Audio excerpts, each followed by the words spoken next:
Witson. Today's install, which is on a Mini. It is the older series, which, as you can probably you're fully aware of your Minis, because we do get a lot of people who are Mini clubs and the dashes and that. So this is the one which comes with this whole frame here.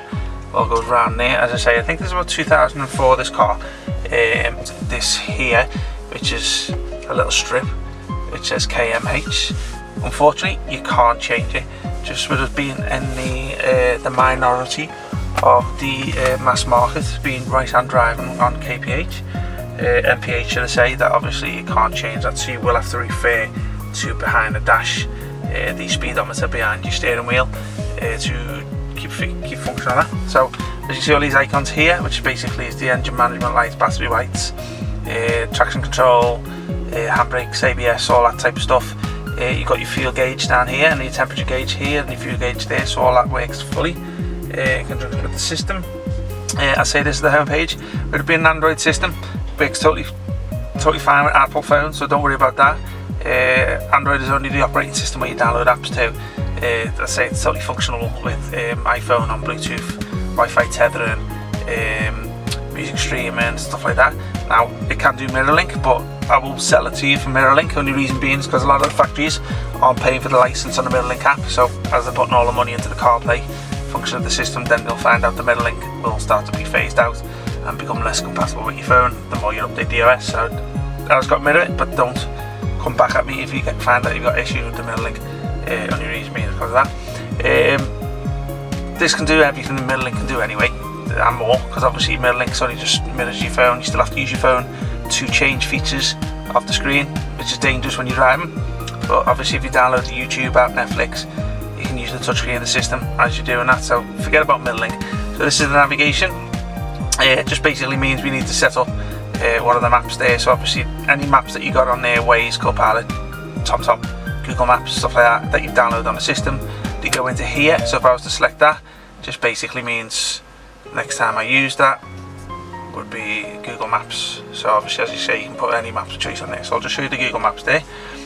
As you can do, as you would normally expect with Google Maps, see, it's nice and quick and responsive. There you go. So just go back out there. There's your radio app. Does work with the steering wheel controls, as you can see there. Does have RDS, so it will show the station name. So you just need to switch the RDS on. So obviously, when we do a new tune, then it'll show all the station names on there. Also, let's go back on one there. So obviously it'll do when you do. Oh, there you go. It says Radio City there. So obviously there's station names. Just go back onto your music. So this application here and this application here is for when you put your music or your films onto a pen drive, and it comes with the USB cable. It comes with two USB cables. You can put your pen drive in there and play your movies and pen music through that app there. Bluetooth, everyone knows what that is. Phone box support. Also, it's got your music streaming app through there, so obviously that's where you take your phone calls through. Browser, pretty much if you want to go internet searching for Icebox Auto products. File, this is where you can upload external apps onto there. So obviously if you find an app that's not in the Play Store, i.e. IPTV, you can put it on through that way. Gallery, I don't know what that's for, you can watch pictures of yourself, I don't know. Guides, there's an e-manual on there. So obviously these systems tend not to come with a PDF no more. Or sorry, they don't come with a paper version of the user guide. The only reason being is because the factories put them on as an e-manual, because they just hate paying for the paper version of it. Every time they do an update in the Android series, they find out they've got loads of paperwork left over in the factory because it's outdated.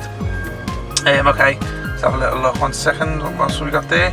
This is all your back-end settings for Android, as you would normally know if you're an Android user, and also a lot of things you can change with the Android settings for the cars, the original car settings and stuff like that.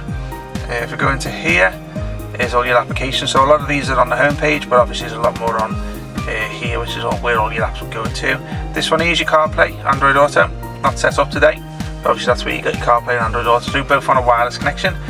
Got a built-in DSP sound processor, so basically it allows you to enhance your sound if you are a bit of a wizard when it comes to your amps and your speakers and your subwoofers and all that.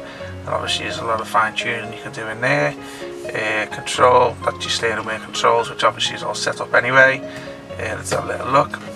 Okay, let's have a look on here. Anything of interest? There's your Play Store.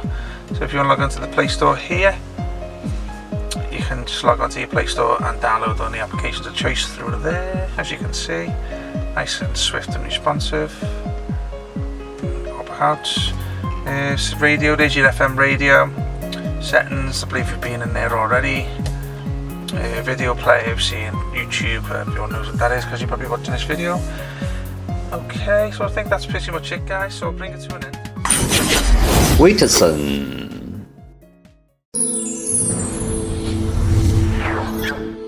Ether.com. Make global trade easier.